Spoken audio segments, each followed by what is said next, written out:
السلام علیکم ورحمۃ اللہ وبرکاتہ۔ بچوں، آج ہم پڑھیں گے مضمون ماحول کا مطالعہ۔ آج ہم بچوں سبق نمبر 3 پانی کی ذخیرہ اندوزی اس سبق کے مشقی سوالوں کے جواب پڑھیں گے اور لکھیں گے۔ تو چلیے بچوں ہم شروع کرتے ہیں۔ تو بچوں ہمارا پہلا سوال ہے الف، مختصر جواب لکھیے۔ تو بچوں یہاں پر ہمیں کچھ سوالات دیے گئے ہیں، ہمیں ان کے جواب مختصر لکھنا ہے۔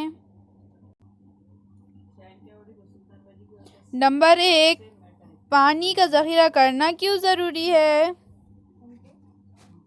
جواب، پانی قدرتی دولت ہے۔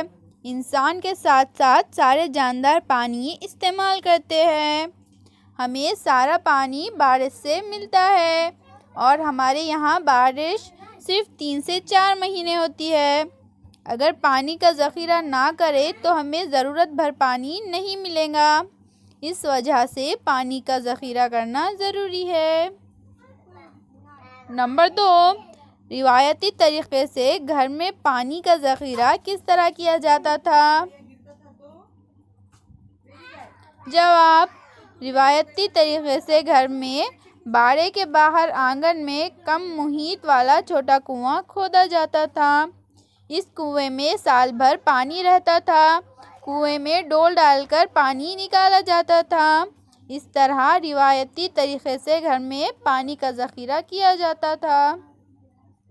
نمبر 3، بند کہاں تعمیر کرتے ہیں؟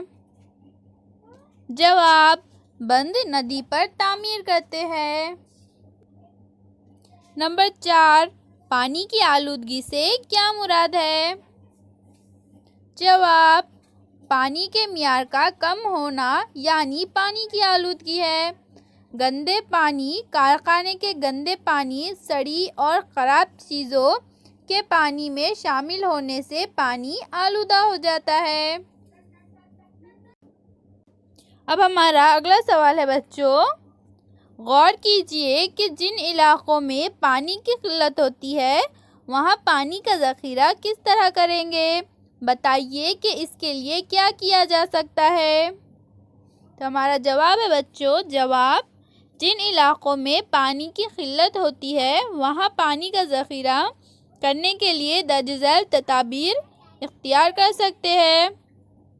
نمبر 1، گھر میں بڑے برتنوں میں پانی بھر کے رکھنا اور کفایت شعاری سے پانی کا استعمال کرنا۔ نمبر 2، آس پاس حوض، کنواں، تالاب، بورویل بنانا۔ تو بچوں ان سوالوں کے جوابات کو آپ اپنی کاپی میں لکھیے۔ اللہ حافظ بچوں۔